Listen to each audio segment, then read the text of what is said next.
ഗലാത്യ ലേഖനത്തിന്റെ 1-ാം അധ്യായം നമ്മൾ കവർ ചെയ്തുകൊണ്ടിരിക്കുകയാണ്. 1-ാം അധ്യായത്തിന്റെ 3-ാമത്തെ സെക്ഷനിലാണ് നാം. 3-ാമത്തെ സെക്ഷൻ 6 തൊട്ട് 9 വരെയുള്ള വാക്യങ്ങളാണ്. 6 തൊട്ട് 9 വരെയുള്ള വാക്യങ്ങൾ ഓർപ്പിക്കുന്നത് ദൈവത്തിൽ നിന്ന് ലഭിച്ചിട്ടുള്ള, നമ്മുടെ ജീവിതത്തിൽ ലഭിച്ചിട്ടുള്ള നിക്ഷേപം അല്ലെങ്കിൽ നിധി, അത് മൂഢന്മാര് മാത്രമേ അത് നശിപ്പിച്ചു കളയത്തുള്ളൂ. നമ്മൾ പ്രത്യേകം ഓർക്കേണ്ട ഒരു കാര്യം, ഈ ക്രിസ്തു സഭയിൽ അല്ലെങ്കിൽ ദൈവരാജ്യത്തിൽ മൂഢന്മാർ ഉണ്ട് എന്നുള്ളത് ദൈവവചനം ആവർത്തിച്ചോർപ്പിക്കുന്നു. മുടിയൻ പുത്രന്റെ കഥ, അത് 2 സഹോദരന്മാരെ കുറിച്ചായിരുന്നു. രണ്ടുപേരും മൂഢന്മാരായിരുന്നു. എന്നാൽ അതിൽ ഒരാൾക്ക് ബുദ്ധി അല്ലെങ്കിൽ വിസ്ഡം വന്നതായിട്ട് നാം കാണുന്നുണ്ട്. അതുപോലെ കർത്താവ് ഈ നിക്ഷേപം ചെയ്ത ആ സ്റ്റോറീസ് നമ്മൾ വായിക്കുന്നുണ്ട്.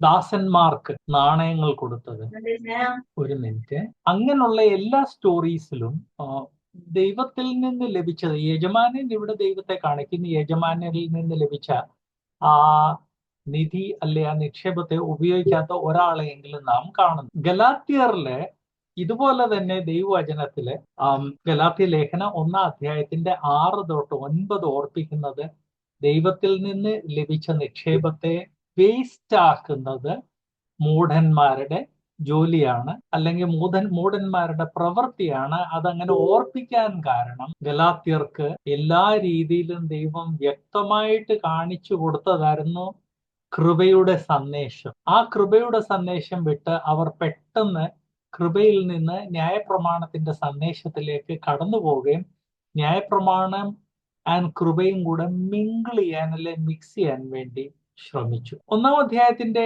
8-9 വാക്യങ്ങളില് നാം 2 പ്രാവശ്യം ശപിക്കപ്പെട്ടവർ എന്ന് കാണും. 8-ാം വാക്യത്തിന്റെ അവസാനം, 9-ാം വാക്യത്തിന്റെ അവസാനം ശപിക്കപ്പെട്ടവർ എന്നുള്ളത് കണ്ടു. കഴിഞ്ഞ ആഴ്ച ഇതെല്ലാം ഞാൻ കവർ ചെയ്തതാണ്. ഇന്ന് ഒരു പ്രാവശ്യം കൂടെ ഓർപ്പിക്കട്ടെ.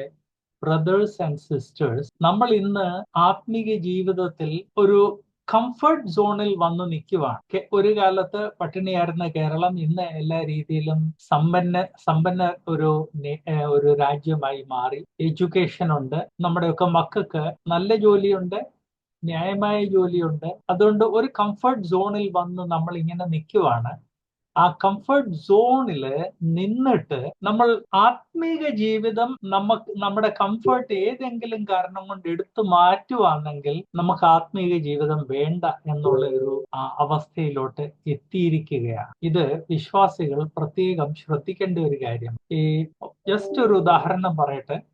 പണ്ട് വിവാഹം നടത്തുന്ന ആളുകൾ ചോദിക്കുമായിരുന്നു, ഇന്നും ഈ നടക്കുന്ന വിവാഹം നടക്കാതിരിക്കാൻ എന്തെങ്കിലും ന്യായമായ കാര്യമുണ്ടെങ്കിൽ അത് പറയണം, പറഞ്ഞില്ലെങ്കിൽ ഇനിയും പറയരുത്. നിങ്ങളത് ഈ വിവാഹം നടന്നു കഴിഞ്ഞ് പറയുവാണെങ്കിൽ ദൈവം നിങ്ങളെ ശിക്ഷിക്കട്ടെ. അടുത്ത ഇടയ്ക്ക് പല കല്യാണം നടത്തുന്ന ആളുകൾ ദൈവം നിങ്ങളെ ശിക്ഷിക്കട്ടെ എന്നുള്ള ആ ക്ലോസ് എടുത്തു മാറ്റി അതിനു പകരം കുറച്ച് നല്ല കേൾക്കാൻ കർണരസമാറുമായ ഭംഗിവാചകങ്ങൾ ചേർത്തു. എന്തൊരു സന്തോഷം! എത്ര വിശ്വാസികൾ എന്നോട് പറഞ്ഞു, ഇങ്ങനെ മതി, ഇങ്ങനെ പറഞ്ഞാൽ മതി. അതല്ല ദൈവവചനത്തിന്റെ രീതി. നമ്മൾ ചെയ്യുന്ന ഒരു കാര്യം അത് ആത്മീക നാശനഷ്ടങ്ങൾ നമുക്കും മറ്റുള്ളവർക്കും വരുത്തുവാണെങ്കിൽ ദൈവവചനം ഉപയോഗിക്കുന്ന വാക്കാണ്, ഗലാത്യ ലേഖനം പറയുന്ന വാക്കാണ്, അവൻ ശപിക്കപ്പെട്ടവൻ. അത് നമ്മൾ 8-ലും കാണുന്നു, 9-ലും കാണുന്നു. ദൈവവചനം വചനവിരുദ്ധമായി ആര് പ്രവർത്തിച്ചാലും അതിനുവേണ്ടി ബ്ലണ്ടായിട്ടുള്ള വാക്കുകളാണ് ഉപയോഗിക്കുന്നത്. പത്രോസ് അങ്ങനെ ഒരു കാലത്തും നടക്കാൻ പാടില്ല എന്ന് കർത്താവായ യേശുക്രിസ്തുവിനോട് പറഞ്ഞപ്പോൾ സാത്താനെ നീ മാറിപ്പോന്നാ പറഞ്ഞ, അല്ലാതെ സാത്താന്റെ സന്തതിന്നോ സാത്താന്റെ ശിഷ്യനെന്നോ സാത്താന്റെ ആലോചന പ്രകാരം പ്രവർത്തിക്കുന്നവൻ നല്ല, നേരെ സാത്താൻ. ദൈവവചനം വളരെ ബ്ലണ്ടായിട്ടാണ് ഈ കാര്യങ്ങൾ പറയുന്നത്. അതുകൊണ്ട് ബ്രദേഴ്സ് ആൻഡ് സിസ്റ്റേഴ്സ്, നമ്മൾ പ്രത്യേകം ഓർക്കേണ്ട കാര്യം, ദൈവം നമ്മുടെ ജീവിതത്തിൽ ചെയ്തിട്ടുള്ള നിക്ഷേപം നമ്മൾ കെയർലെസ് ആകരുത്. ആയാൽ നമ്മൾ ശപിക്കപ്പെട്ടവരാണ്, ശാപം നമ്മൾ വിളിച്ചു വരുത്തുവാണ്. ഈ പ്രഖ്യാപനം നമ്മൾ വളരെ സീരിയസ് ആയിട്ട് എടുക്കണമെന്ന് ദൈവവചനം ഓർപ്പിക്കുന്നു. കഴിഞ്ഞ ആഴ്ച ഞാൻ പ്രോമിസ് ചെയ്തതുപോലെ ഞാൻ എടുത്ത ക്ലാസ്സിലുള്ള അതിന്റെ കംപ്ലീറ്റ് ഔട്ട്ലൈൻ BTA എന്നും പറഞ്ഞ ഗ്രൂപ്പിൽ പോസ്റ്റ് ചെയ്തിട്ടുണ്ട്. BTA ഗ്രൂപ്പിൽ ഇല്ലാത്ത ആരെങ്കിലും ഇവിടെ ഉണ്ടെങ്കിൽ അവരോട് അഭ്യർത്ഥിക്കുന്നത് അവരെ ആ ഗ്രൂപ്പിൽ ചേരണം. അതിന്റെ നമ്പർ എനിക്കോ ഡോക്ടർ സനീഷിനോ അയച്ചു തന്നു കഴിഞ്ഞാൽ ഞങ്ങൾ നിങ്ങളെ ആ ഗ്രൂപ്പിൽ ചേർക്കുന്നതായി. ഇന്ന് നമ്മൾ സെക്ഷൻ 4 മൂവ് ചെയ്യുവാണ്. സെക്ഷൻ 4 10 തൊട്ട് 12 വരെയുള്ള വാക്യങ്ങളാണ്. 10 തൊട്ട് 12. സെക്ഷൻ 4 നാം വായിക്കുന്നത് കൃപയുടെ സുവിശേഷം മനുഷ്യനിൽ നിന്നല്ല ദൈവത്തിൽ നിന്നത്രേ മനുഷ്യരുടെ അടുത്ത് എത്തുന്നത്. കൃപയുടെ സുവിശേഷം നമുക്ക് നൽകിയതിനെ അവഗണിച്ചാൽ നമ്മൾ ശപിക്കപ്പെട്ടവരാണ്. അത് കഴിഞ്ഞ് അതിന്റെ കാരണം ഇവിടെ ദൈവാത്മാവ് വ്യക്തമാക്കുന്നു. 10 തൊട്ട് 12 വരെയുള്ള വാക്യങ്ങൾ നമ്മളെ ഓർപ്പിക്കുന്നത് ഈ കൃപയുടെ സുവിശേഷം ദൈവത്തിൽ നിന്നാണ്. അപ്പൊ അത് ദൈവത്തിൽ നിന്ന് അല്ലെ, ദൈവമാണ് അതിന്റെ ഉദ്ഭവസ്ഥാനം. ആ ദൈവത്തിൽ നിന്നായതുകൊണ്ടാണ് നമ്മൾ അതിൽ ഒരു രീതിയിലും കോംപ്രമൈസ് ചെയ്യാൻ പാടില്ല. 1-ാം അധ്യായത്തിന്റെ 10-ാം വാക്യത്തിൽ നാം വായിക്കുന്നത് 1:10. ഇപ്പോൾ ഞാൻ മനുഷ്യരെയോ ദൈവത്തെയോ സന്തോഷിപ്പിക്കുന്നത് അല്ല, ഞാൻ മനുഷ്യരെ പ്രസാദിപ്പിക്കാൻ നോക്കുന്നുവോ? ഇന്ന് ഞാൻ മനുഷ്യരെ പ്രസാദിപ്പിക്കുന്നു എങ്കിൽ ക്രിസ്തുവിന്റെ ദാസനായിരിക്കുകയില്ല. ഇത് ദൈവവചനം വളരെ ബ്ലണ്ടായിട്ട് ഓർപ്പിക്കുന്നത് ദൈവജനത്തിന്റെ മുൻപിൽ രണ്ട് ചോയ്സേ ഉള്ളൂ. ഒന്നിൽ മനുഷ്യനെ പ്രസാദിപ്പിക്കുക, അല്ലെങ്കിൽ ദൈവത്തെ പ്രസാദിപ്പിക്കുക. രണ്ടിന്റെയും കൂടെ മധ്യേ ഒരു കാര്യമില്ല. ഒന്നിൽ വെളിച്ചമായിരിക്കും, അല്ലെങ്കിൽ ഇരുളായിരിക്കും. വെളിച്ചവും ഇരുളും കൂടെ തമ്മിൽ മിങ്കിൾ ചെയ്യത്തില്ലെന്നുള്ള കാര്യം ഓർപ്പിക്കട്ടെ. സഭായുഗത്തിൽ കഴിഞ്ഞ 2000 വർഷങ്ങൾ നാം കാണുന്ന ഒരു കാര്യം, സഭ വളർന്ന് എല്ലാം കംഫർട്ടബിൾ ആയി കഴിയുമ്പോഴത്തേക്ക് ചില മനുഷ്യർ ലീഡർഷിപ്പ് കയ്യിലെടുത്ത് കാര്യങ്ങൾ അവരവരുടെ ഇഷ്ടപ്രകാരം നടത്താൻ ശ്രമിക്കും. അങ്ങനെ അവരവരുടെ ഇഷ്ടപ്രകാരം നടത്താൻ ശ്രമിക്കുമ്പോൾ മനുഷ്യന്റെ ഇഷ്ടപ്രകാരം നടക്കാനുള്ള വലിയ ഒരു ടെംപ്റ്റേഷൻ ഉണ്ടാകും. ദൈവാത്മാവ് ഗലാത്യ സഭകളിൽ പൗലോസിനെ ഉപയോഗിച്ചുകൊണ്ടിരുന്ന സമയത്ത് ഈ യെരുശലേമിൽ നിന്ന് വന്നവർ വലിയ അവര് ഒരു വൻ ശക്തിയായിരുന്നു. വിശ്വാസികളാണ്, എന്നാൽ അതേ സമയത്ത് ഒരു പൊളിറ്റിക്കലി ഒരു വൻ ശക്തിയായിരുന്നു. അവരെ പ്രസാദിപ്പിക്കാൻ വേണ്ടി ആളുകൾ നോക്കി. ആൻഡ് സാധാരണ ഈ ആത്മീയ ഗോളത്തിലുള്ള വൻ ശക്തികൾ അത് റൈസ് ചെയ്ത് കഴിയുമ്പോൾ അവർ പറയുന്നതിന് അപ്പുറത്ത് ഒന്നും പഠിപ്പിക്കാൻ പാടില്ല. ഞാനിത് എപ്പോഴും കാണുന്ന കാര്യമാണ്. കഴിഞ്ഞ ആഴ്ച ഞാൻ മെൻഷൻ ചെയ്തായിരുന്നല്ലോ, 30 വർഷം മുൻപാണ്, 29 വർഷം മുമ്പാണ് ഞാൻ ഒരു സീരീസ് ലേഖനങ്ങൾ എഴുതിയത്. പ്രജാപതി ക്രിസ്തുവൽ. അന്ന് എങ്ങോട്ട് നോക്കിക്കഴിഞ്ഞാലും പ്രജാപതിയുടെ പാട്ടും കീർത്തനമായിരുന്നു വേർപാട് സഭയിൽ. ഞാൻ 7 ലേഖനങ്ങൾ എഴുതിയായിരുന്നു. പ്രജാപതി ക്രിസ്തുവൽ. എന്റെ ഒരു സഹപ്രവർത്തകൻ വന്ന് ഒരു ഉച്ച സമയം മുഴുവൻ എന്റെ കൂടെ ചെലവഴിച്ച് ഞാൻ ആ വിഷയത്തിൽ ഇനി എഴുതരുത് എന്നെ കൺവിൻസ് ചെയ്യാൻ വേണ്ടി ശ്രമിച്ചു. ആ ബ്രദർ പറഞ്ഞ ഒരു വാക്കാണ് ഞാൻ നിങ്ങളുടെ മുൻപിൽ കൊണ്ടുവരാൻ ആഗ്രഹിക്കും. ആ ബ്രദർ പറഞ്ഞത്, ഈ പ്രജാപതി ക്രിസ്തു അല്ലെന്ന് പറഞ്ഞാൽ ഇന്ന അച്ചായന് വിഷമം ഉണ്ടാകുവാണെങ്കിൽ ജോൺസൺ അങ്കിൾ അത് പറയാൻ പാടില്ല. അത് ശരിയോ തെറ്റോ എന്നല്ല വിഷയം. പ്രജാപതി ക്രിസ്തു അല്ല എന്ന് പറഞ്ഞാൽ ഇന്ന അച്ചായന് വിഷമം ഉണ്ടാകുവാണെങ്കിൽ ജോൺസൺ അച്ചായന് അല്ലെ ജോൺസൺ അങ്കിൾ ആ വിഷയത്തെക്കുറിച്ച് എഴുതാൻ പാടില്ല. ഇതാണ് ഇവിടെ ദൈവാത്മാവ് പൗലോസിൽ കൂടെയും പറയിപ്പിക്കുന്നത്. ഞാൻ മനുഷ്യരെയാണോ പ്രസാദിപ്പിക്കുന്നത്? ഞാൻ മനുഷ്യരെ പ്രസാദിപ്പിക്കുവാണെങ്കിൽ ദൈവം എന്നിൽ പ്രസാദിക്കത്തില്ല, ദൈവം എന്നിൽ സന്തോഷിക്കത്തില്ല. ഇന്നും ഞാൻ മനുഷ്യരെ പ്രസാദിപ്പിക്കുന്നെങ്കിൽ ക്രിസ്തുവിന്റെ ദാസനായിരിക്കും. അത് പ്രത്യേകം നമ്മൾ ശ്രദ്ധിക്കേണ്ട ഒരു കാര്യമാണ്. മനുഷ്യരെ പ്രസാദിപ്പിക്കുക എന്നുള്ളത് വലിയൊരു ടെംപ്റ്റേഷനാണ്. മനുഷ്യരെ പ്രസാദിപ്പിച്ചില്ലെങ്കിൽ പുൾപിറ്റ് പോകും, ആദായം പോകും, പബ്ലിക്കില് ചിലപ്പോൾ ഇമേജ് നഷ്ടപ്പെട്ടു പോയെന്നിരിക്കും. എന്നാൽ അങ്ങനെയുള്ള കാര്യങ്ങൾക്ക് വേണ്ടി മനുഷ്യരെ പ്രസാദിപ്പിക്കാൻ നിന്നാൽ ദൈവത്തിൽ നിന്ന് ദൈവപ്രസാദം ഇല്ലാതാകും, സ്ഥായിയായ നഷ്ടമായി മാറും. അപ്പൊ ഒന്നില് മനുഷ്യന്റെ ഇഷ്ടപ്രകാരം നമ്മൾ നിൽക്കുക, ദൈവത്തിന്റെ അനുഗ്രഹം നഷ്ടപ്പെടുത്തുക, അല്ലെങ്കിൽ ദൈവത്തിന്റെ അനുഗ്രഹം പ്രാപിക്കുക. മനുഷ്യരെ പ്രസാദിപ്പിക്കുന്ന രീതിയിൽ നമ്മൾ പ്രവർത്തിക്കാതിരിക്കുക. ഫിലിപ്പി ലേഖനം 3-ാം അധ്യായത്തിന്റെ 18 ഈ വിഷയം കുറച്ചുകൂടെ വ്യക്തമാക്കി. ഫിലിപ്പി ലേഖനം 3:18 ഞാൻ ദൈവം അനുവദിച്ചാല് വാക്യപ്രതി വാക്യം പോകുമ്പോൾ നമ്മൾ പഠിക്കുന്ന വാക്യവുമായിട്ട് ബന്ധപ്പെട്ട ഏറെ വാക്യങ്ങൾ ഇവിടെ പറയാൻ ആഗ്രഹിക്കും. അതിന് കാരണമുണ്ട്. ദൈവവചനം നമ്മൾ പ്രത്യേകിച്ച് പുതിയ നിയമത്തിൽ ഏത് വിഷയം എടുത്തു പഠിച്ചു കഴിഞ്ഞാലും ആ വിഷയം മറ്റ് പലയിടത്ത് ആവർത്തിച്ചിരിക്കുന്നതായിട്ട് കാണുന്നു. ആവർത്തനം, ദൈവവചന ആവർത്തനത്തെ ഒരു ടൂളായിട്ടാണ് ഉപയോഗിക്കുന്നത്. നമ്മെ ദൈവവചനം വ്യക്തമായിട്ട് പഠിപ്പിക്കാനുള്ള ഒരു ടൂൾ ആയിട്ട് ദൈവവചന ആവർത്തനത്തെ ഉപയോഗിക്കുന്നു. അതുകൊണ്ട് നമ്മൾ ഒരു വിഷയം പഠിച്ചു പോകുമ്പോൾ ആ വിഷയമായിട്ട് ബന്ധപ്പെട്ട വാക്യങ്ങൾ വായിച്ചു പഠിച്ചു പോകുന്നത് വളരെ പ്രയോജനം. ദുരുപദേഷ്ടാക്കന്മാർ എന്നും മനുഷ്യനെ പ്രീതിപ്പെടുത്താനാണ് നോക്കുന്നത്. ഫിലിപ്പി ലേഖനം 3:18 നാം വായിക്കുന്നത്, ഞാൻ പലപ്പോഴും നിങ്ങളോട് പറഞ്ഞതുപോലെ അനേകർ ക്രിസ്തുവിന്റെ ക്രൂശിന് ശത്രുക്കളായി നടക്കുന്നു എന്ന് ഇപ്പോൾ കരഞ്ഞുകൊണ്ട് പറയും. അവരുടെ അവസാന നാശം, അവരുടെ ദൈവം വയറ്, ലജ്ജയായതിൽ അവർക്ക് മാനം തോന്നുന്നു, അവർ ഭൂമിയിലുള്ളത് ചിന്തിക്കുന്നു. ദൈവവചനം വ്യക്തമായിട്ട് പറയുന്നത് അവരുടെ ദൈവം വയറാണെന്നാണ്. എന്തുകൊണ്ടാണ് സത്യം പറയാൻ ആളുകൾക്ക് മടിയുള്ളത്? അവരുടെ വയറ് ദൈവമാണ്. ഞാൻ ഇതിനു മുൻപ് ഓർപ്പിച്ചല്ലോ, എത്രയോ സഹോദര സഹോദരിമാർ, പ്രത്യേകിച്ച് സഹോദരിമാര് പിന്നെ റിക്വസ്റ്റ് ചെയ്യുകയെന്ന്, സഹോദരന്മാർ വളരെ അഗ്രസീവായിട്ട് എന്നോടും ഡോക്ടർ സനീഷിനോടും പറയാറുണ്ട്, ഇന്ന ഒരു തെറ്റ് നമ്മുടെ ഇടയ്ക്ക് കാണുന്നു, അതിനെക്കുറിച്ച് നിങ്ങൾ വേർപാട്ടിൽ ഒരു ലേഖനം എഴുതണം. അപ്പൊ ഓക്കെ, ഇന്ന് ബ്രദർ ഇങ്ങനെ എഴുതി താ എന്ന് പറയുമ്പോൾ അവർ സാധാരണ പറയുന്ന എന്റെ സാഹചര്യം ഒക്കെ ബ്രദറിന് അറിയാമല്ലോ. അത് ഒരു ഭംഗിവാചകമാണ്. ആ ഭംഗിവാചകത്തിന്റെ അർത്ഥം ബ്രദറിന് അറിയാമല്ലോ, പുൾപിറ്റ് പ്രീച്ചർ ആയതുകൊണ്ട് ഞാൻ എത്ര കാശ് ഓരോ ആഴ്ചയിൽ ആർജിക്കുന്നുണ്ട്, ഈ വിഷയമൊക്കെ എഴുതാൻ പോയി കഴിഞ്ഞാൽ എന്റെ ആദായമില്ലാതെ. അവരുടെ ദൈവം വയറ്, അത് അവര് നഷ്ടപ്പെടുത്താൻ ആഗ്രഹിക്കുന്നു. എന്നാൽ ദൈവവചനം ഓർപ്പിക്കുന്നത് ഇവർ ക്രിസ്തുവിന്റെ ക്രൂശിന് ശത്രുക്കളാണ്. അവരവരുടെ വയറിനെ സെർവ് ചെയ്യുന്ന ആളുകൾ ക്രിസ്തുവിന്റെ ക്രൂശിന്റെ ശത്രുക്കളാണ്. ഇതേ കാര്യം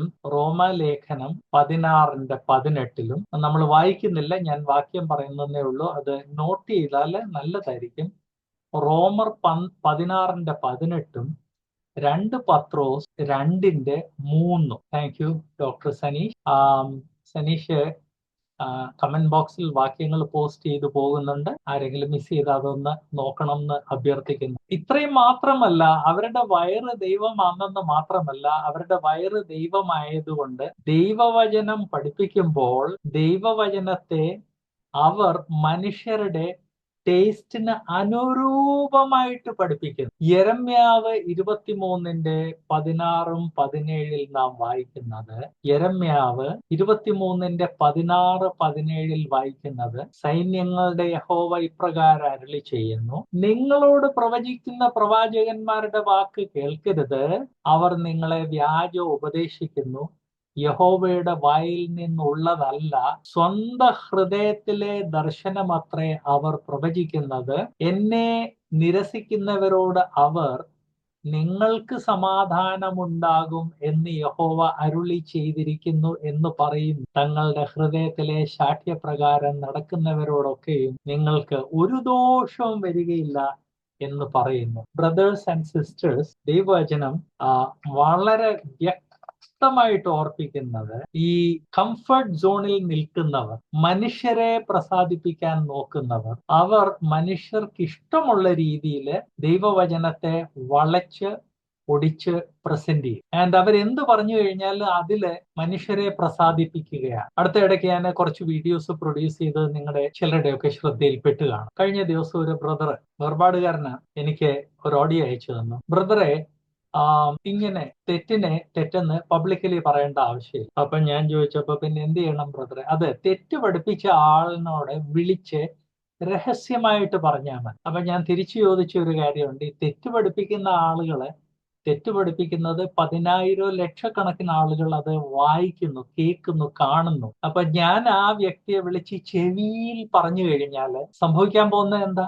ഈ തെറ്റ് പഠിപ്പിച്ച അല്ലെങ്കിൽ ഈ തെറ്റ് വായിച്ച് അല്ലെ വീഡിയോ കണ്ട് തെറ്റിദ്ധരിക്കപ്പെട്ട 10,000 ലക്ഷക്കണക്കിന് ആളുകൾ അവര് ആ തെറ്റിൽ തന്നെ കണ്ടിന്യൂ ചെയ്യും. എന്താണ് ബ്രദർ ആഗ്രഹിക്കുന്നത്? എന്താ ആഗ്രഹിക്കുന്നതെന്നുള്ളത് വ്യക്തമാക്കട്ടെ. അവര് തെറ്റ് പഠിപ്പിക്കട്ടെ, ബ്രദർ തിരുത്താൻ പോകണ്ട, അവരുടെ ചെവിയിലോട്ട് പറഞ്ഞാൽ. ഇത് തന്നെയാണ് ഈ പ്രവാചകന്മാരെ കുറിച്ച് ദൈവവചനം പറയുന്നത്. നിങ്ങൾ പറയുന്നത് ശരി, നിങ്ങളുടെ മനസ്സിൽ വരുന്നത് ശരി, അത് തിരുത്താൻ പോകുന്നില്ല. സത്യം പഠിപ്പിച്ചാല് അത് ആളുകൾക്ക് ചിലപ്പം ഇഷ്ടപ്പെട്ടില്ലെന്ന് വരും. വേദപുസ്തകത്തിൽ നമ്മൾ അത് കാണുന്നുണ്ട്. കർത്താവായ യേശു ക്രിസ്തു സത്യം പഠിപ്പിച്ചപ്പോൾ പരീശന്മാർക്ക് ഇഷ്ടപ്പെട്ടില്ല, സദൂക്യർക്ക് ഇഷ്ടപ്പെട്ടില്ല, ഹെരോദിയൻസിന് ഇഷ്ടപ്പെട്ടില്ല.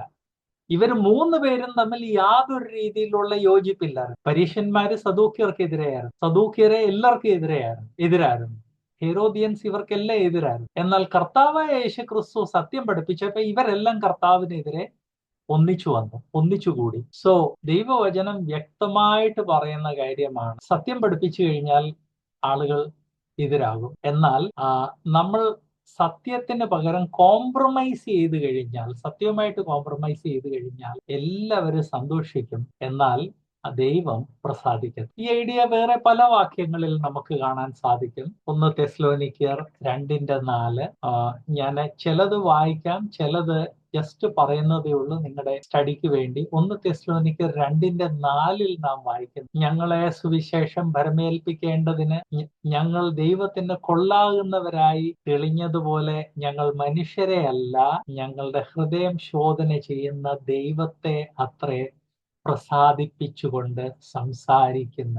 ബ്രദേഴ്സ് ആൻഡ് സിസ്റ്റേഴ്സ്, നമ്മൾ ജീവിക്കുന്ന തലമുറയിൽ ആരും, അല്ലെങ്കിൽ ഒരു നല്ല ശതമാനം ആളുകൾ അവരുടെ ആ ഒരു വളരെ സുഖം തോന്നുന്ന ഒരു മേഖല വിട്ടു പോകാൻ ആഗ്രഹിക്കുന്നില്ല, അല്ലെങ്കിൽ ഒരു സുരക്ഷിത മേഖല വിട്ടു പോകാൻ ആഗ്രഹിക്കുന്നില്ല. എന്നാൽ നമ്മൾ മനുഷ്യരെ അല്ല, ദൈവത്തെ അത്രേ പ്രസാദിപ്പിച്ചുകൊണ്ട് സംസാരിക്കണം എന്ന് ദൈവവചനം ഇവിടെ വളരെ വ്യക്തമാണ്. ഒരു ബൈബിൾ ടീച്ചർ ആയതുകൊണ്ട് എനിക്കിത് വലിയൊരു സ്ട്രഗിൾ ആണ് ജീവിതത്തിൽ. വളരെ ഉപദേശം മാത്രമുള്ള വിഷയം, പ്രായോഗിക ജീവിതം വാ പൊളിച്ചു കഴിഞ്ഞാൽ ഉടനെ ആളുകൾ വന്ന് പറയും, ഇങ്ങനൊന്നും സംസാരിക്കരുത്, ഇതൊന്നും ആരും അറിയേണ്ട ആവശ്യമില്ല. ഈവൻ ഉപദേശ വിഷയങ്ങൾ സംസാരിച്ചു കഴിയുമ്പോൾ ചിലരൊക്കെ വന്ന് പറയാറുണ്ട്, അങ്ങനെ പറയേണ്ട ആവശ്യമില്ല, ആളുകൾ തന്നെ മനസ്സിലാക്കിക്കോട്ടെ. എന്നാൽ ഗലാത്യ ലേഖനം 1:10 നമ്മളിപ്പം പഠിച്ചുകൊണ്ടിരിക്കുന്ന വാക്യത്തെ ഇത് സപ്പോർട്ട് ചെയ്ത് പറയുന്നത്, ഞങ്ങൾ മനുഷ്യരെ അല്ല, ഞങ്ങളുടെ ഹൃദയം ശോധന ചെയ്യുന്ന ദൈവത്തെ അത്രേ പ്രസാദിപ്പിച്ചുകൊണ്ട് സംസാരിക്കുന്നു. ഈ വാക്യം ഒരു കാര്യം കൂടെ ഓർപ്പിക്കുന്നു, നമ്മൾ കോംപ്രമൈസ് ചെയ്ത് കഴിഞ്ഞാൽ നമ്മൾ എന്തിനു കോംപ്രമൈസ് ചെയ്തു, ആർക്ക് വേണ്ടി കോംപ്രമൈസ് ചെയ്തെന്നുള്ളത് നമ്മുടെ ഹൃദയത്തെ ശോധന ചെയ്യുന്ന ദൈവം മനസ്സിലാക്കുന്നു. ആൻഡ് നമ്മൾ മനുഷ്യനെ പ്രസാദിപ്പിക്കാൻ സംസാരിച്ചാൽ ആ കർത്താവ് ഒരു രീതിയിലും സന്തോഷിക്കത്തില്ല എന്ന് ദൈവവചനം വ്യക്തമാക്കുന്നു. ഇതുമായിട്ട് ബന്ധപ്പെട്ട മറ്റു ചില വാക്യങ്ങൾ അപ്പോസ്തല പ്രവൃത്തി 5:29. അപ്പോസ്തല പ്രവൃത്തി 5:29. അതിന് പത്രോസും ശേഷ അപ്പോസ്തലന്മാരും മനുഷ്യരെക്കാൾ ദൈവത്തെ അനുസരിക്കേണ്ടതാകുന്നു.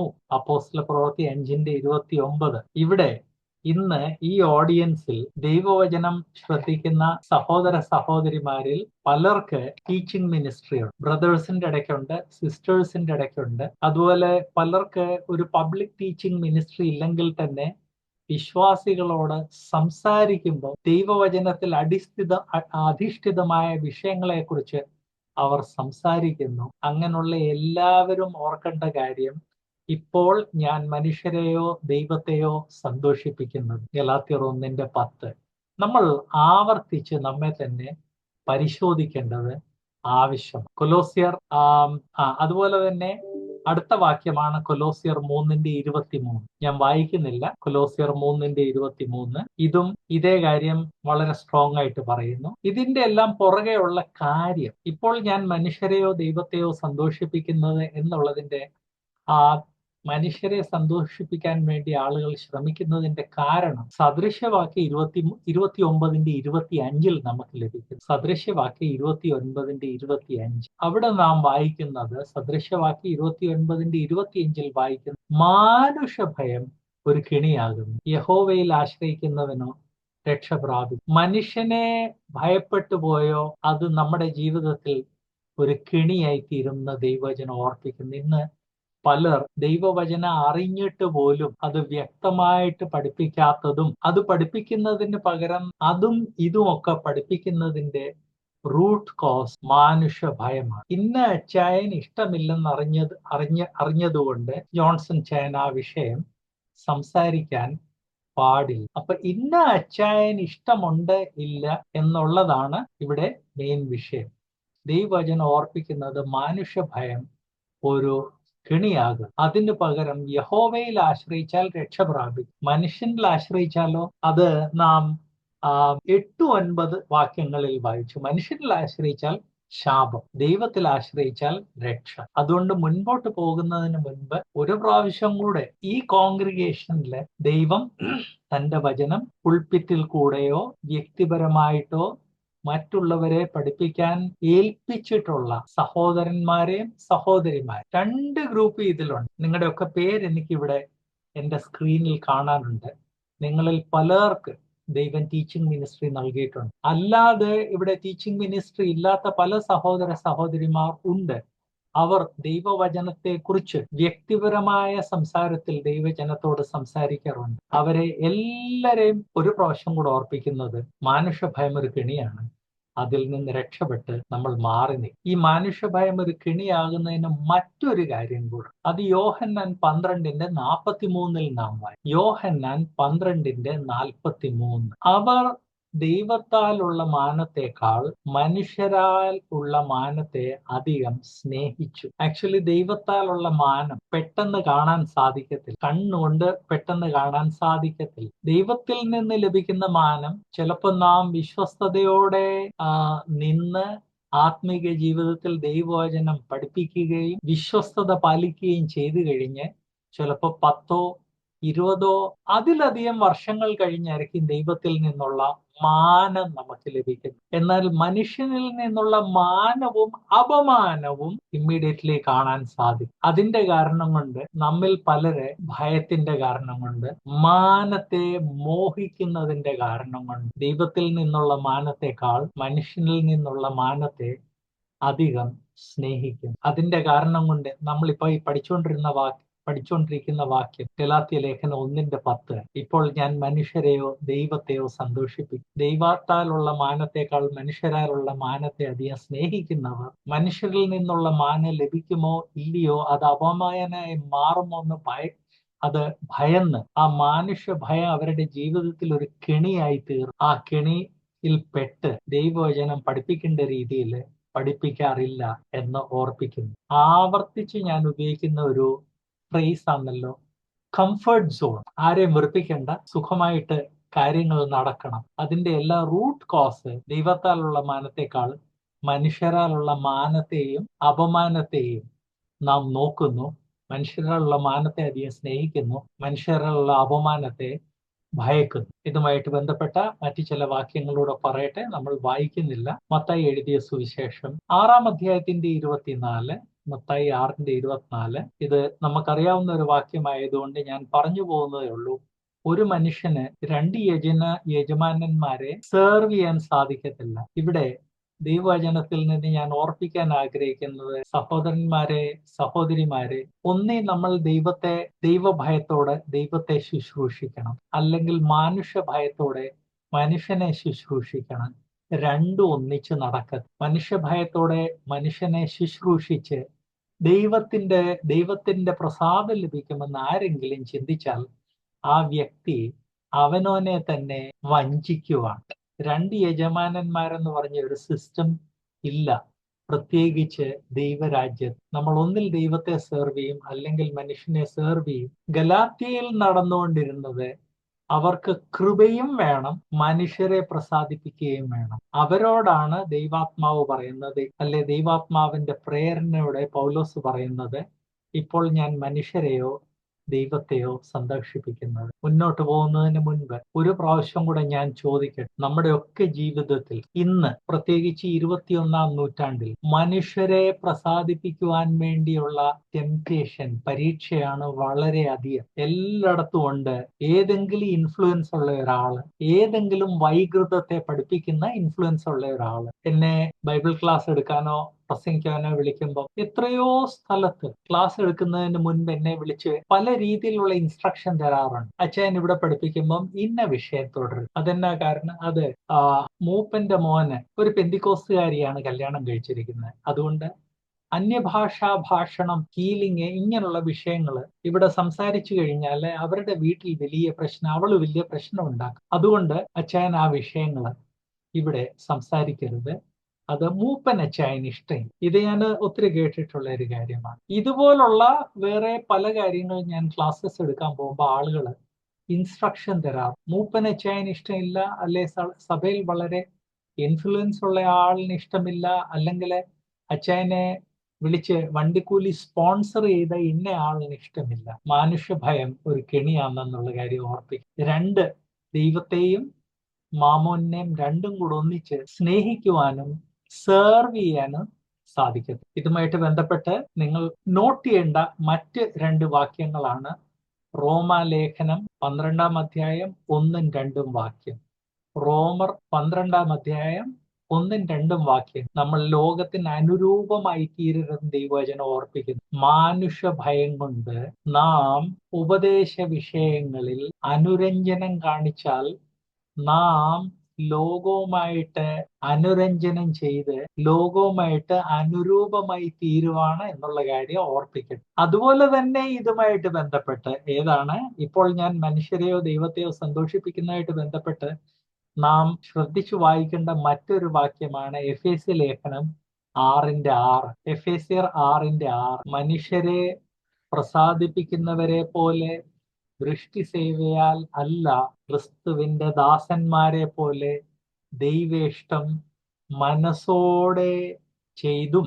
അത് കഴിഞ്ഞ് മുന്നോട്ടുണ്ട്. നമ്മൾ ആവർത്തിച്ച് കാണുന്ന ഒരു കാര്യം, ഇപ്പോൾ ഞാൻ മനുഷ്യരെയോ ദൈവത്തെയോ സന്തോഷിപ്പിക്കുന്നതെന്ന് ഗലാത്യ ലേഖനം 1:10 പറയുമ്പോൾ ഈ വിഷയം വളരെ വളരെ സീരിയസ് ആയിട്ട് നമ്മൾ ചിന്തിക്കേണ്ട ഒരു വിഷയമാണ്. അതുകൊണ്ട് ദൈവവചനത്തിൽ മറ്റ് എത്ര ഭാഗത്താണ് ഇതേ വിഷയം ആവർത്തിച്ച് പറയുന്നതും അതിന്റെ കൂടെ തന്നെ അതിന്റെ കാരണം പറയും. മാനുഷ്യഭയം. ഈ ഗലാത്യർ 1:10 വിട്ട് മുന്നോട്ട് പോകുന്നതിന് മുൻപ് ഒരു പ്രാവശ്യം കൂടെ ഇവിടെയുള്ള സഹോദര സഹോദരിമാരെ ഞാൻ പ്രബോധിപ്പിക്കാൻ ആഗ്രഹിക്കുന്നത്, ഇന്ന് നമ്മൾ കംഫർട്ട് ആഗ്രഹിക്കുന്ന ഒരു യുഗത്തിലാണ്. ആത്മീക ജീവിതത്തിലും നമ്മൾ നമ്മുടെ കംഫർട്ട് സോൺ വിട്ട് പുറത്തു പോകാൻ ആഗ്രഹിക്കുന്നില്ല. അതുപോലെ തന്നെ നാം ഒരു സുരക്ഷിത മേഖല വിട്ട് പുറത്തു പോകാൻ ആഗ്രഹിക്കുന്നില്ല. ദൈവവചനം വ്യക്തമായിട്ട് പറയുവാണെങ്കിൽ ആരെങ്കിലും അതിനെതിര് പറയും. അത് നമ്മൾ ആഗ്രഹിക്കുന്നു. ഞാൻ ഇതിനു മുൻപും നിങ്ങളോട് ഈ ആഴ്ച എനിക്ക് ഉണ്ടായ അനുഭവങ്ങൾ പറഞ്ഞല്ലോ. ദൈവവചനത്തെ ഡിഫെൻഡ് ചെയ്ത് ഞാൻ ഈയിടെ കുറെ വീഡിയോസ് ഇറക്കുന്നുണ്ട്. അതില് ഒരു സഹോദരി എനിക്ക് എഴുതിയതാണ്, ദൈവവചനത്തിൽ തെറ്റില്ലെന്ന് പറയാൻ നീ ആരാ, ദൈവമാ. ആ ഭാഷ തന്നെ നിങ്ങളൊന്ന് ശ്രദ്ധിക്കും. ദൈവവചനത്തിൽ തെറ്റില്ലെന്ന് പറയാൻ ഞാൻ പ്രോബബ്ലി ആ സഹോദരിയുടെ അപ്പന്റെ പ്രായമുള്ള ഒരു വ്യക്തിയാണ്. ദൈവവചനത്തിൽ തെറ്റില്ലെന്ന് പറയാൻ നീ ആരാ, ദൈവമാണോ? അപ്പൊ ദൈവവചനത്തിൽ തെറ്റില്ലെന്ന് ഞാൻ പറഞ്ഞാൽ ആ സഹോദരിക്ക് എന്നാണ് പ്രശ്നം? ആ സഹോദരി ഇന്ന് ജീവിക്കുന്ന കംഫർട്ട് സോണിൽ നിന്ന് പുറത്തു പോകേണ്ടി വരും. നമ്മിൽ ധാരാളം ആളുകൾ ഇന്ന് സർവതന്ത്ര സ്വാതന്ത്ര്യം ആഗ്രഹിക്കുന്നു, അരാജകത്വം ആഗ്രഹിക്കുന്നു. എന്നാൽ ദൈവവചനത്തിൽ തെറ്റില്ല എന്ന് പറഞ്ഞു കഴിഞ്ഞാൽ പിന്നെ ദൈവവചനം പറയുന്നതെല്ലാം അനുസരിക്കണം എന്നാണ്. അതേ സമയത്ത് ദൈവവചനത്തിൽ തെറ്റ് ഉണ്ട് എന്ന് സമ്മതിച്ചു കഴിഞ്ഞാൽ ദൈവവചനത്തിൽ തെറ്റുണ്ട്, മറ്റ് ബുക്സിനെ പോലെയാണ്, അതുകൊണ്ട് ദൈവവചനത്തില് പറയുന്നത് എല്ലാം ഒന്നും ശ്രദ്ധിക്കേണ്ട, എല്ലാം ഒന്നും നമ്മൾ ശ്രവിക്കേണ്ട, എല്ലാം ഒന്നും അനുസരിക്കേണ്ട എന്ന് പറയാം. ദൈവവചനത്തിൽ തെറ്റില്ലെന്ന് ആരെങ്കിലും എംഫാറ്റിക്കലി പറഞ്ഞു കഴിഞ്ഞാൽ നമ്മുടെ ആ കൺട്രോൾ വിട്ടുപോവുകയാണ്. ഞാൻ സുവിശേഷ വേലയ്ക്ക് വേണ്ടി വേർതിരിഞ്ഞിട്ട് ഈ വർഷം ഏപ്രിലിൽ 40 വർഷമായി. എന്നാൽ ഈ 40 വർഷങ്ങളിൽ കഴിഞ്ഞ ഒരാഴ്ച ഉണ്ടായതുപോലുള്ള അനുഭവം ഉണ്ടായിട്ടില്ല. കഴിഞ്ഞ ഒരാഴ്ച ലെഫ്റ്റ് ആൻഡ് റൈറ്റ് എന്റെ ഈ വീഡിയോസ് കണ്ടിട്ട് ആളുകൾ എന്നെ അറ്റാക്ക് ചെയ്തു. അതിനോട് ഒരു കാര്യം കൂടെ പറയേണ്ടത് ആവശ്യമാണ്. 10-ൽ 9 പേര് അവർക്ക് വളരെ പ്രയോജനം ഉണ്ടായെന്ന്, അവരുടെ സംശയങ്ങളൊക്കെ മാറിക്കിട്ടിയെന്ന്, ദൈവവചനത്തോട് കൂടുതൽ സമർപ്പണത്തോടെ ജീവിക്കാൻ സഹായിച്ചു എന്നാണ് 10-ൽ നിന്ന് 9 പേര് എഴുതിയത്. അതുകൊണ്ട് ഞാൻ ചിലരെ കുറിച്ച് പറയുമ്പോൾ അങ്ങനെ മാത്രമേ എനിക്ക് ലഭിച്ചു എന്ന് നിങ്ങൾ ചിന്തിക്കരുത്. എന്നാൽ 10-ൽ ഒരാൾ വെച്ച് അറ്റാക്ക് തന്നെ. കാരണം എന്ത്? ദൈവവചനം പഠിപ്പിക്കുന്ന ആളുകൾ മനുഷ്യരെ പ്രസാദിപ്പിക്കുന്നതേ പഠിപ്പിക്കാവൂ എന്ന് നമ്മിൽ നിന്ന് പ്രതീക്ഷിക്കുന്ന ഒരു തലമുറയിലാണ് നാം ജീവിക്കുന്നത്. ഈ വാക്യം വിട്ട് മുന്നോട്ട് പോകുന്നതിന് മുൻപ് ഒരു പ്രാവശ്യം കൂടെ ഞാൻ വായിക്കട്ടെ. ഇപ്പോൾ ഞാൻ മനുഷ്യരെയോ ദൈവത്തെയോ സന്തോഷിപ്പിക്കുന്നത്? ഈ ചോദ്യം ഞാൻ നിങ്ങളുടെ എല്ലാം മുൻപിൽ വിട്ടിട്ട് അടുത്ത വാക്യത്തിലോട്ട് പോകുന്നു. ഗലാത്യ ലേഖനം 1-ാം അധ്യായം 11-12. ഇത് ആ 4-ാം സെക്ഷനിൽ തന്നെ പെട്ടതാണ്. ഗലാത്യ ലേഖനം 1-ാം അധ്യായത്തിന്റെ 4-ാം സെക്ഷൻ. അതില് 4-ാം സെക്ഷനിൽ നാം വായിക്കുന്ന സുവിശേഷത്തിന്റെ ഉദ്ഭവം ദൈവത്തിൽ നിന്നാണ്. സുവിശേഷത്തിന്റെ ഉദ്ഭവം ദൈവത്തിൽ നിന്നായതുകൊണ്ട് നാം ദൈവത്തെ പ്രസാദിപ്പിക്കുന്നോ മനുഷ്യനെ പ്രസാദിപ്പിക്കുന്നോ എന്നാണ് 10-ാം വാക്യത്തിൽ നാം വായിക്കുന്നത്. 11-ാം വാക്യത്തിൽ നാം വായിക്കുന്നത് 11-12 സഹോദരന്മാരെ, ഞാൻ അറിയിച്ച സുവിശേഷം മാനുഷമല്ല എന്ന് നിങ്ങളെ ഓർപ്പിക്കണം. അത് ഞാൻ മനുഷ്യരോട് പ്രാപിച്ചിട്ടില്ല, പഠിച്ചിട്ടുമില്ല, യേശു ക്രിസ്തുവിന്റെ വെളിപ്പാടിനാൽ അത്രേ പ്രാപിച്ചത്. ഇവിടെ നമ്മൾ ഇത് ഇന്ന് ഈ മെസ്സേജ് ശ്രവിക്കുന്നതില് മെജോറിറ്റി ആളുകൾ വേർപാടുകാരാണ്. ഞാൻ നോൺ ബ്രദറൻ ആരെയും ഈ ലിസ്റ്റില് അങ്ങനെ കാണുന്നു. നിങ്ങളെ ഓർപ്പിക്കാൻ ആഗ്രഹിക്കുന്നത്, ഞാൻ അറിയിച്ച സുവിശേഷം മാനുഷമല്ലെന്ന് ഇവിടെ ഗലാത്യരോട് പൗലോസ് പറയുന്നത് പോലെ തന്നെ കേരളത്തിലെ വേർപാട് പ്രസ്ഥാനം, അതിനെക്കുറിച്ച് നാം മനസ്സിലാക്കേണ്ടത് അതിന്റെ ഒറിജിൻ, അതിന്റെ ഉദ്ഭവം മനുഷ്യനിലല്ല. ഈ കേരള വേർപാട് സഭാചരിത്രം എഴുതിയ ഒത്തിരി ആളുകൾ സായിപ്പിനെ പ്രസാദിപ്പിക്കാൻ വേണ്ടി ഇംഗ്ലണ്ടിൽ നിന്ന് ആന്റണി നോറിസ് ഗ്രോവ്സ് കേരളത്തിൽ വന്ന് സുവിശേഷം പറഞ്ഞാണ് കേരളത്തിൽ വേർപാട് പ്രസ്ഥാനം ഉണ്ടായതെന്ന് എഴുതിയിട്ടുണ്ട്. ഇതെല്ലാം മനുഷ്യനെ പ്രസാദിപ്പിക്കാനാണ്. കാരണം ഈ സഭാചരിത്രം എഴുതിയിട്ടുള്ള എല്ലാവർക്കും സായിപ്പിന്റെ ഫൈനാൻഷ്യൽ സപ്പോർട്ട് കിട്ടിയിട്ടുണ്ട്. ഞാൻ ഓർപ്പിക്കാൻ ആഗ്രഹിക്കുന്ന, ആന്റണി നോറിസ് ഗ്രോവ്സ് മരിച്ച് അടക്കി 40 വർഷം കഴിഞ്ഞാണ് കേരളത്തില് വേർപാട് പ്രസ്ഥാനം വന്നത്. അത് ദൈവാത്മാവിന്റെ ഒരു ഡയറക്റ്റ് പ്രവർത്തനമായിരുന്നു. അപ്പൊ സഭാചരിത്രം നമ്മൾ കഴിഞ്ഞ 2000 വർഷത്തെ സഭാചരിത്രം എടുത്ത് നോക്കിക്കഴിഞ്ഞാൽ ഗലാത്യയിൽ മാത്രമല്ല, കേരളത്തിൽ മാത്രമല്ല, ലോകമെമ്പാടും ദൈവാത്മാവ് ഡയറക്ട്ലി പ്രവർത്തിച്ച് ആളുകൾ സുവിശേഷം മനസ്സിലാക്കി യേശു ക്രിസ്തുവിന്റെ അനുയായികളായി മാറിയതായിട്ട് നമുക്ക് കാണാൻ സാധിക്കും. ഞാൻ കഴിഞ്ഞ ദിവസം ഒരു സ്റ്റോറി വായിക്കുമായിരുന്നു.